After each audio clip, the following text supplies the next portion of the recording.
So this patient was a 34-year-old female who presented to us with complaints of poor vision in her left eye since 20 days.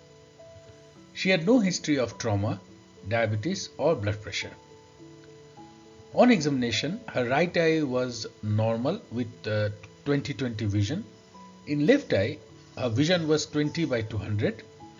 Intraocular pressure was within normal range in both eyes. Fundal evaluation of the left eye showed a prefoveal blood. On OCT, we could clearly see the blood trapped under the ILM just over the fovea. The question that now we faced was, how do we manage her?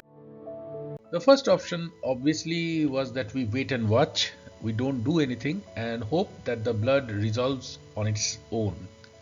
Now it was already 3 weeks and the blood was trapped right over the fovea, so we felt that just observing may not be a very smart thing to do, because the blood will definitely cause some mechanical damage to the fovea itself.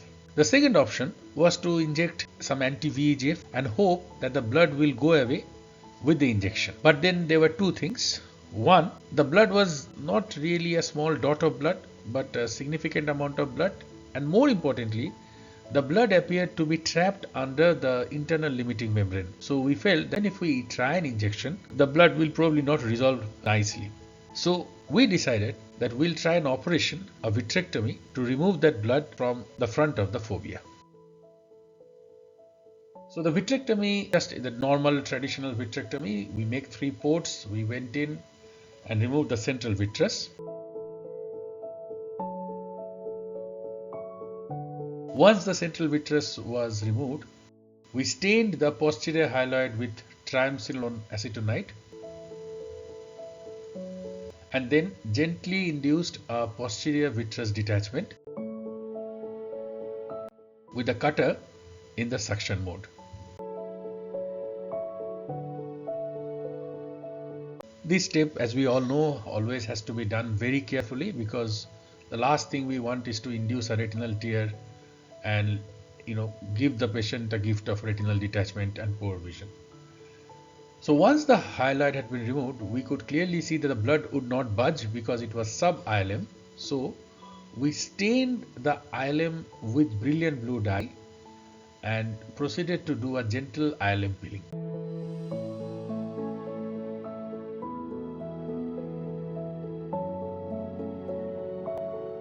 Once we had removed the internal limiting membrane all around the blood, now the last thing that remained was to remove this blood or dislodge this blood from the front of the fovea. Now at this moment, we recalled a past experience from another patient who had a similar history. So this was a 58-year-old male who presented with poor vision in his right eye since 2 weeks, and we realized that he too had a pre-macular bleed. Now in this case, because it was just 2 weeks, we initially decided to observe the patient. We asked him to review after 2 weeks. Unfortunately, he was lost on follow-up and he came back after 2 months. At 2 months, the pre-macular blood had reduced, but the prefoveal blood was sitting as it is, and as you can see clearly that the blood was getting clotted and it was dehemoglobinized. Already we had lost time and rather decided to do a vitrectomy to remove the blood. The surgery started with removing the central vitreous.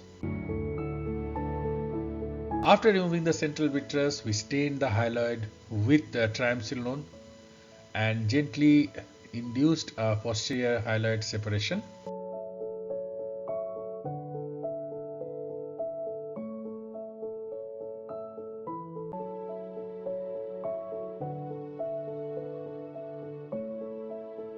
Once the posterior hyaloid had been removed, as the blood was under the ILM, so it had to be removed separately.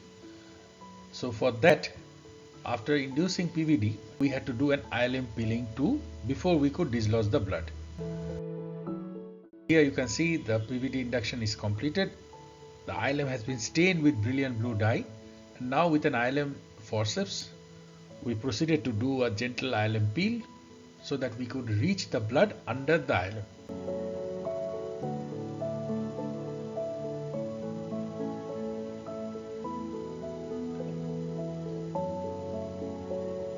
But here is what went wrong. Now we tried to dislodge the blood forcefully with the help of a black flush needle. If you keep observing, you can see now, because of the vigorous back flush, I ended up creating a macular hole.